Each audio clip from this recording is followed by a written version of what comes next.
A partir de agora, na Mundial, Hora do Rush. Hora Extra.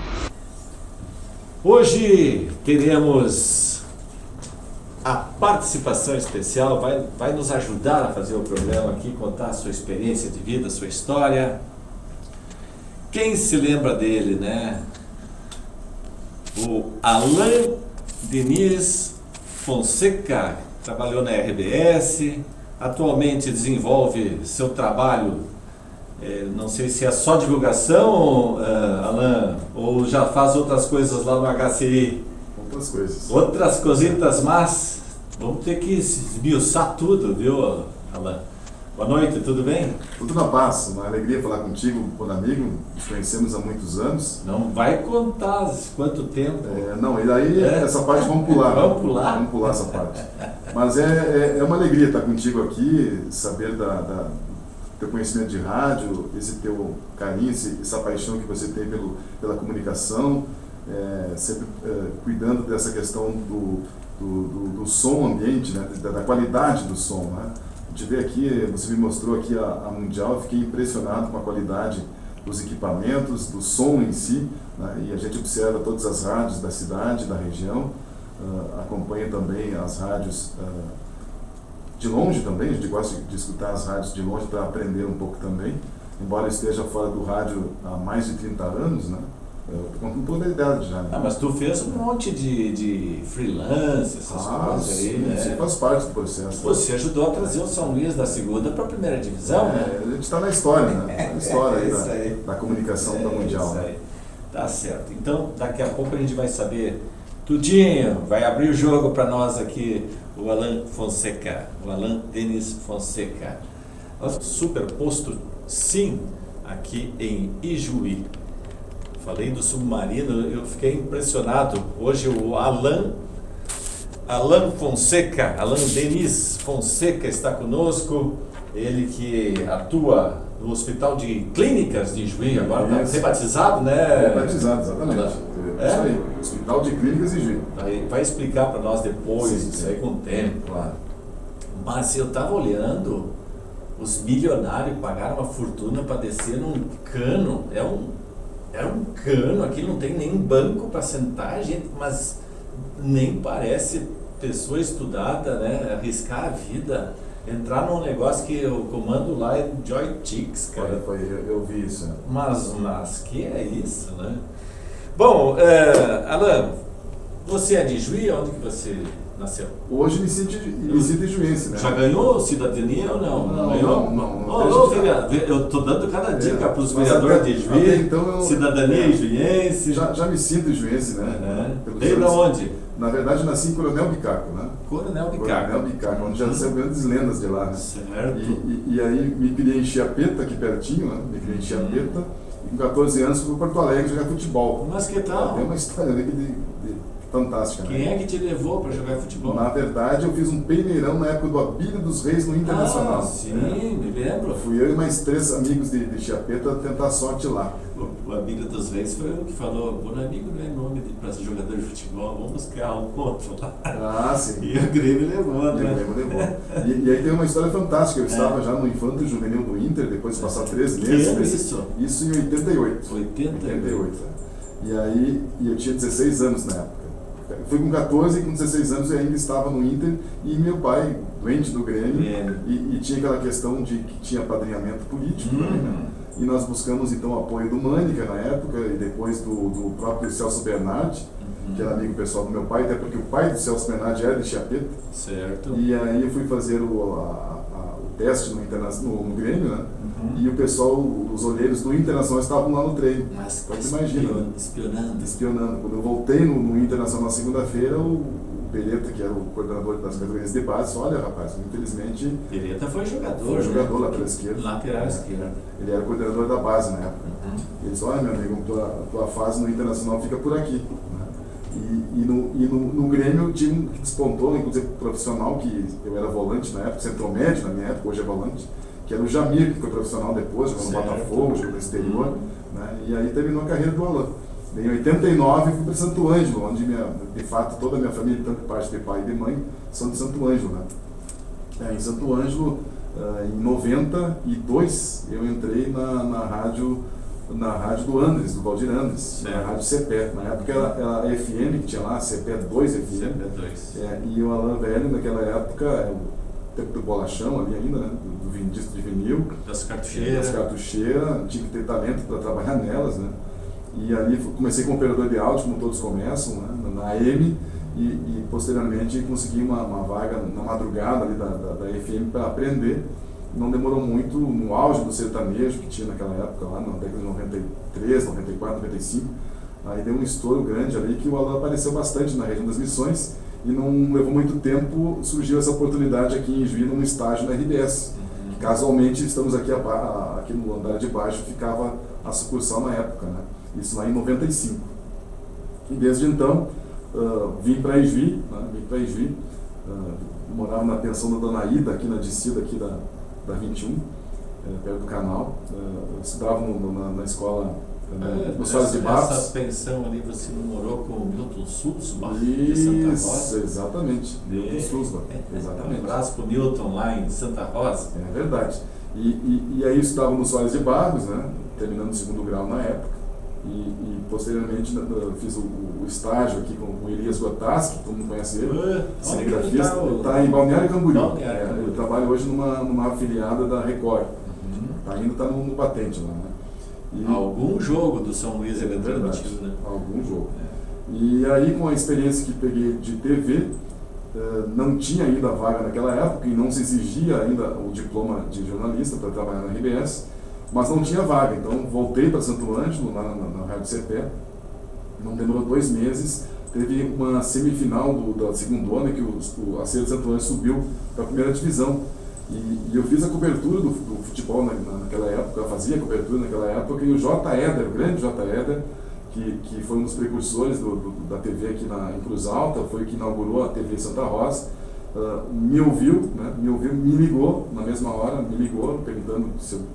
Ele soube que eu tinha feito estágio aqui em Juí e perguntou se eu não tinha interesse de retornar à RBS na época aqui na cidade, né? E prontamente, não pensei 2 vezes e voltei para Juí com todo gosto, né? Em 96. Dali em diante fiquei até 99 aqui em Juí, na RBS, aqui na sucursal.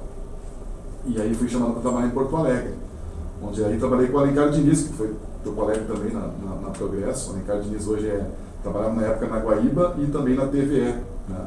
Como editor, um cara excepcional, inclusive meu conterrâneo de Coronavicá. E ali em Porto Alegre a gente pega uma experiência enorme no sentido de ter as pautas que hoje, naquela época é tudo novidade, essas pautas das minorias, enfim, hoje são pautas que todo o jornalismo usa, mas na época, inclusive o Olívio Dutra era o governador da época, né, que é uma TV estatal, é do governo, a TVE, onde tive lá a oportunidade de ficar 4 anos, uma belíssima oportunidade, trabalhando com grandes profissionais na época, que aprendi muito, né? Foi uma faculdade extra para mim. Aí fiz a UBRA na época, e todo dia pegando o trem Zurb para Canoas, né? Então, em 2003, quando terminou o contrato com a TVE, eu fui contratado pela TV Assembleia, na época, lá em Porto Alegre, junto aos deputados. E aí vou contar por que eu tenho hoje, a maioria dos deputados me conhecem, principalmente de Brasília, né, por ter tido esse contato lá quando eles eram ainda deputados estaduais, em 2003. Eu fiquei até 2005, quando retornei à RBS Santa Rosa, com a Lisiane Sachs, que é além de ser uma excepcional jornalista, um ser humano sensacional, que me deu a oportunidade de voltar para a RBS e voltar para a região, que era um intuito meu, era uma ideia minha de voltar, até porque tenho meus pais perto, né? E deu uma casualidade do Elias Gotaski, né? Me ligar um dia e diz: olha, eu sou vizinho aqui do administrador do hospital, tu não quer trabalhar em Juí? Quando falou em Juí, já brilhou os olhos, vamos retornar em Juí. Mas depois eu pensei, mas o que eu vou fazer no hospital? Né? Tu tá na vitrine, tu tá na TV, aquela coisa toda. Mas nem foi questão salarial, foi mais do desafio, né? O desafio de fazer uma assessoria de imprensa, que eu já tinha visto os demais colegas lá de Porto Alegre fazer, mas eu não tinha ideia de como era. Então vim, o João Luiz Leone de Sena, na época era o administrador, uma pessoa sensacional, me contratou. E de 2006 para cá, estamos até hoje lá no Hospital de Caridade de Juí, agora Hospital de Clínicas de Juí, né? E trabalhei de assessor de imprensa até 2021, quando então fui guindado então, a fazer relacionamento institucional. Né? Então hoje eu sou gerente de relações institucionais. Leia-se fazer o contato com o governo federal, com os deputados federais que têm emendas parlamentares, com o governo estadual, né, com os municípios aqui da macro-região. Hoje o hospital atende 300 municípios da macro-região, isso está em torno de 3.600.000 habitantes a área de abrangência. Então, o hospital cresceu bastante, e aqui da cidade, aqui de Ijuí. Então, estamos aí. Aproveitando aí que você falou das emendas parlamentares, Sim. isso que foi, eu acho que mudou muito, né, nos últimos anos, né? Porque o deputado antigamente ele era mais para fazer leis, fiscalizar, pegar informação, e de uns 8 anos para cá, eu acho que inventaram essa história que daí falam que era o orçamento secreto, né? Exatamente. Mas se a gente analisar a importância dos deputados, aumentou muito com essa história deles poderem ter verbas e direcionar para as emendas parlamentares. Isso engrandeceu o trabalho deles, porque eles podem buscar, tipo, quantas emendas vocês recebem anualmente de vários deputados que às vezes nem têm ligação com o Ijuí, mas que reservam um valorzinho lá que ajuda, né? E na verdade o que acontece? Lá no governo ainda do Lula, nos primeiros governos dele, ele deu esse poder ao Congresso, né, das emendas parlamentares. E no governo Dilma, ele aumentou ainda mais, porque 50% do todo da emenda do deputado, ela é direcionada à saúde. Então, quer dizer, 50% de todas as emendas são direcionadas à saúde. Então, esse dinheiro alocado, nós temos que correr atrás. Eu sempre digo, não adianta tu ficar na tua sala, com ar-condicionado, com toda a infraestrutura, se tu não tem o contato, né? E esse contato tem que ser in loco, né? Esse que eu faço em torno, desde 2021, eu faço em torno de 15 viagens ano a Brasília, né? Porque o período das emendas E quem não é visto não é lembrado, né? Se não for lá, eu aprendi no longo isso aí. Eu tenho uma premissa minha que sentado não cai nem um cofre nos pés. Tem que correr atrás. Né? Comer a fruta não vem da árvore sozinha para tua boca. Né? Exatamente. E nesse sentido, aqueles deputados que eu trabalhei lá em 2003, 2004, 2005, que eram deputados estaduais, muitos deles se transformaram, né, e foram conduzidos a deputado federal. E nesse sentido, a gente tem uma relação muito boa com todos os partidos. Veja bem que até hoje não tem nenhuma filiação partidária, até porque na época na RBS tinha um cuidado muito grande de não ter partido, né? E quando eu entrei no hospital, tinha o Peronde, que era o grande líder do MDB na época, que mais trazia emenda para a Ijuí, e agora não existe mais o Peronde. E Ijuí perdeu muito com isso, porque veja bem, se nós fizermos uma leitura, Pedro Westphalen representa Cruz Alta, Sanderson representa Santo Ângelo, né? O Pompeu ele é muito mais da região lá de Santo Augusto, embora o domicílio eleitoral dele seja aqui, mas não é a mesma coisa. Veja bem que o Peronde era sim um grande articulador de emendas, não só para o hospital, mas também para o município. E isso foi uma perda muito grande para o município de Ijuí, né? E o Osmar Terra também, que ajuda muito, é Santa Rosa também. Santa Rosa, exatamente. Essa eu vi dessa primeira preocupação, Santa Rosa. Exatamente. Daí é a nossa. Nós precisamos criar uma nova liderança em Ijuí, eu sempre digo isso. Nós precisamos urgentemente termos um representante em Brasília que vai dar um embasamento, vai dar uma guarida para os prefeitos, né? Não só o prefeito Andrei, o prefeito que vira na próxima gestão, os próprios vereadores precisam entender que o recurso está em Brasília, né? E tem que entender que os seus partidos têm representatividade lá e buscar isso. Muitos dos vereadores aqui de Juiz já estão entendendo, né? Mas tem que buscar mais, porque eu acho que Juiz, pelo potencial, não há dúvida nenhuma hoje, Bonamigo, você sabe muito bem que está no comércio, está no dia a dia da cidade, Juiz hoje é a principal cidade da região noroeste, isso ninguém tira. Né? Se pensar um pouquinho. E chegou nessa condição justamente porque a saúde traz muita gente de fora. A gente pensa, o comércio. Não, o comércio nosso é muito forte. Exatamente. Mas quantas pessoas passam no hospital? Só para ter uma ideia, 70 ambulâncias dia, né, de fora de Juiz. Né? E sempre pensa que é um familiar, sempre junto, ou não é dois. E esse familiar, ele almoça em Juiz.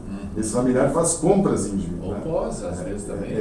E às vezes o paciente fica internado 15 dias ali, precisa alugar um apartamento. Exatamente, a rede hoteleira de cresceu bastante. A economia gira muito. Gira muito em função do hospital. E que bom que tem o Hospital Bom Pastor hoje revitalizado, um hospital novo, que ótimo que tem a Unimed hoje com uma baita estrutura hospitalar. Isso traz cada vez mais dividendos para o município, né? Quem ganha E é a tem Ijuí. o Bom Pastor também, né?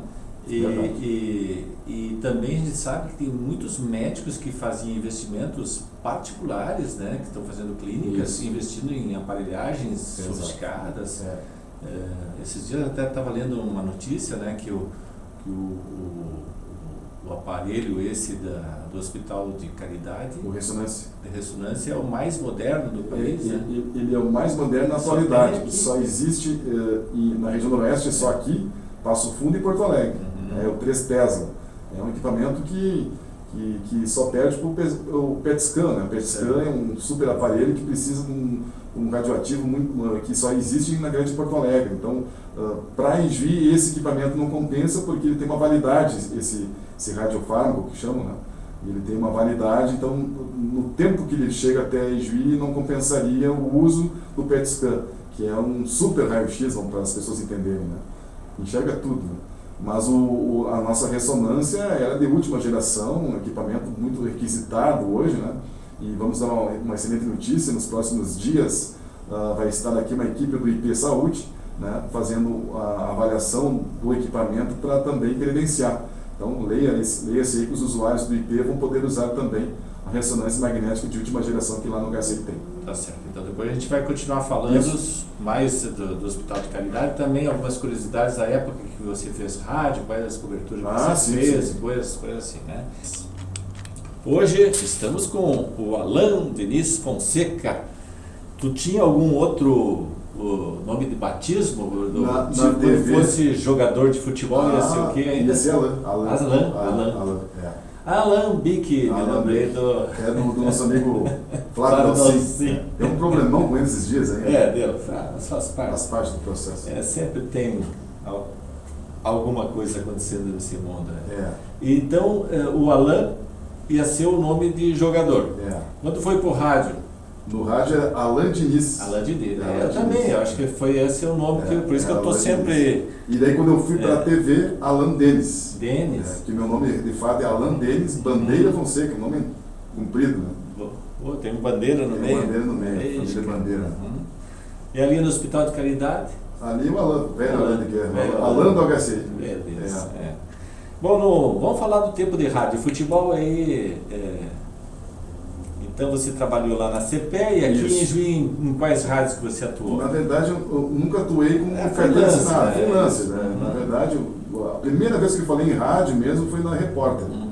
Isso quando eu tinha lá meus 15 anos, quando meu pai sempre foi metido em rádio também. A voz não estava nem formada. Não estava nada formada. Eu li um Qual é o poema nome do teu pai? O Joel Fonseca. Joel Fonseca. Não, o Joel Fonseca também, ele não era ali da prefeitura de Chapeta? Esse mesmo, secretário de administração. Isso, conheci ele, eu não estava associando que você era filho do Joel Fonseca. Ele te conhece muito bem. Meu Deus. Um abraço, ele está nos ouvindo, né? Está nos ouvindo, está lá no Coronel Bicaco. Que beleza.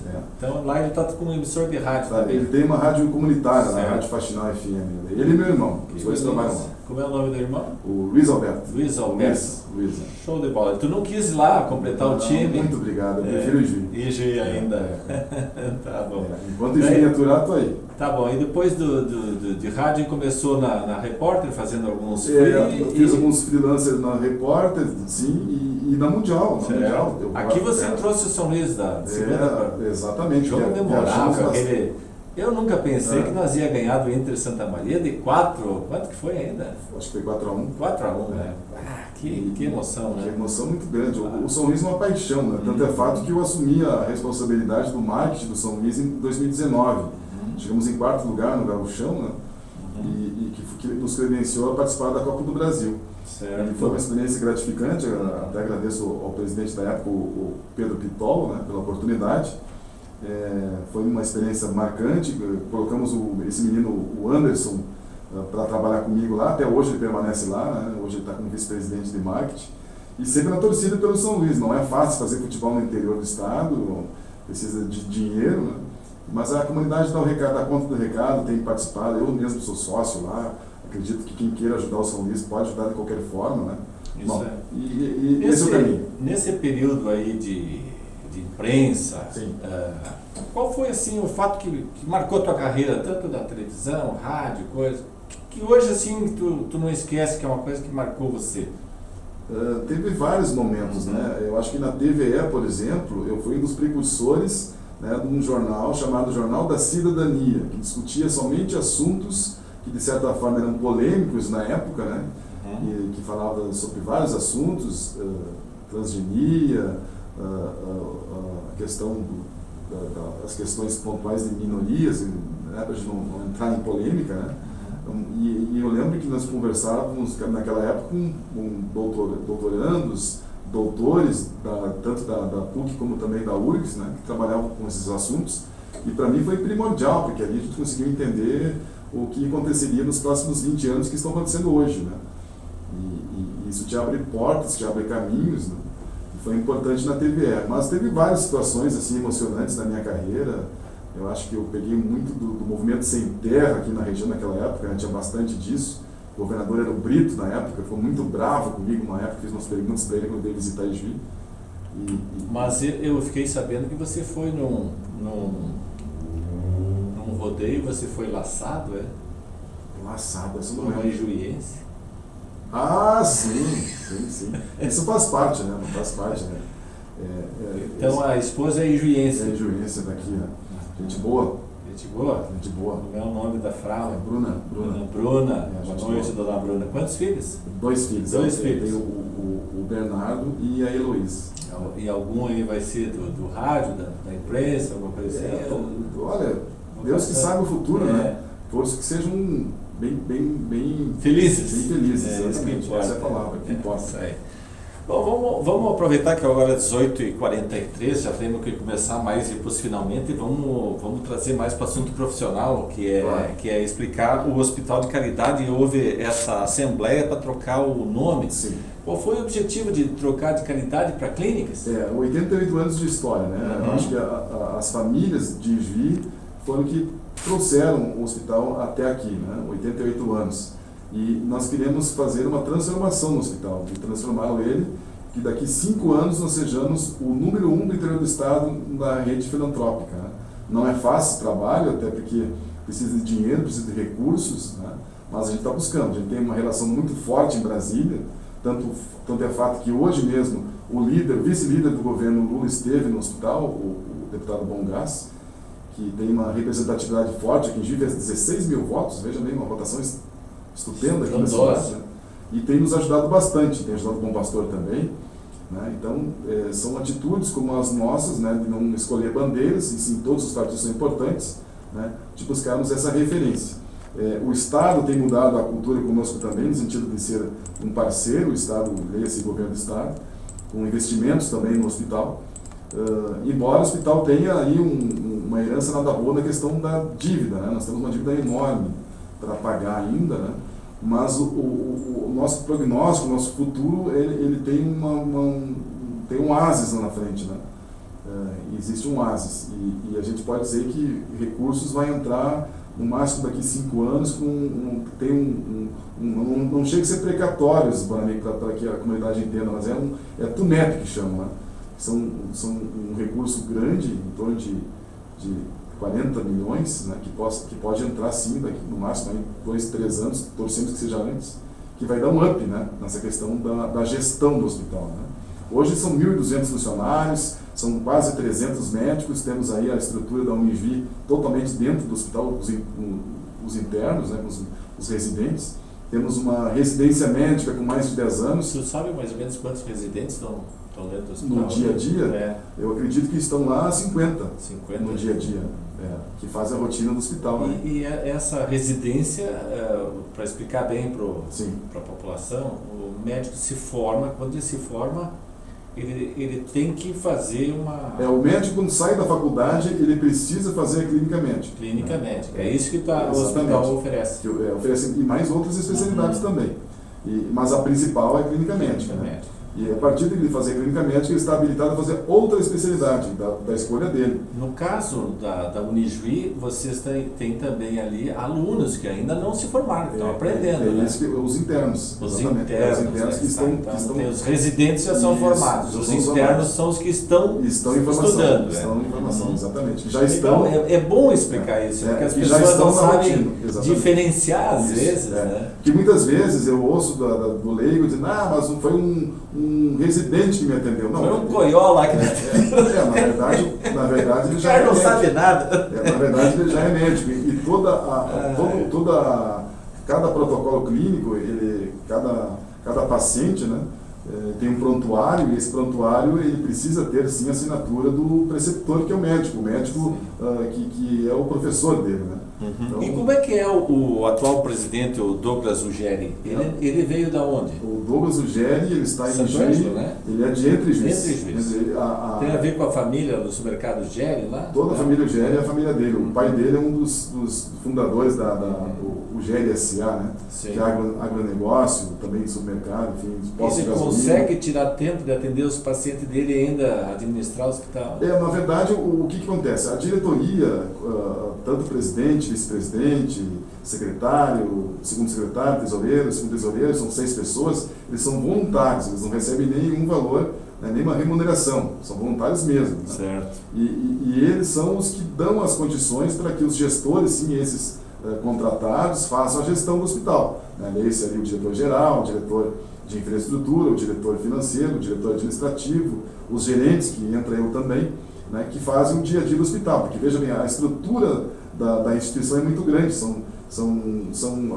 até estava lendo aqui, eu trouxe para ti também, para deixar guardado aqui na rádio, como precisar, o número de atendimentos no ano de 2022. Só para ter uma ideia, foram mais de 12 mil internações, mais de 5 mil procedimentos cirúrgicos e escutem só, mais de 390 mil atendimentos, né? 390 mil atendimentos. Então o hospital hoje cresceu tem muito. quantos quartos ali, mais ou menos? Hoje os quartos são em torno de 212 leitos. 212 leitos, entre leitos privativos, entre leitos do SUS, né, e leitos particulares. Né? Então é uma mistura. Bom, a gente teria muitas outras coisas para conversar. Se fosse para conversar para nós o o que na época do Covid, sim, eu fico imaginando o sufoco que foi ali, foi né? Estressante. Mas vamos deixar para uma outra hora também, porque infelizmente estamos batendo aí 18h48, temos logo o André Bigolin também. Sim. Então quero agradecer a tua presença aqui. Eu que agradeço. Né? Primeiro o carinho que eu tenho por ti, por ser um dos grandes apaixonados pelo rádio, né?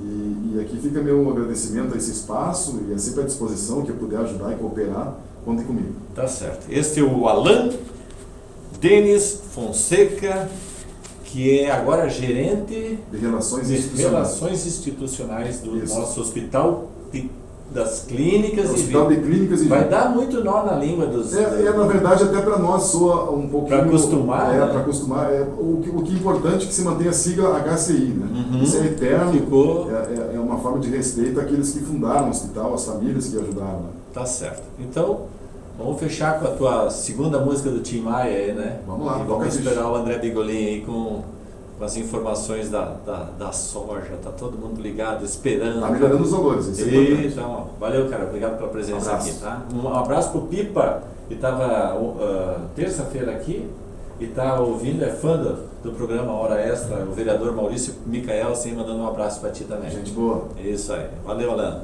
Obrigado por ter vindo aí.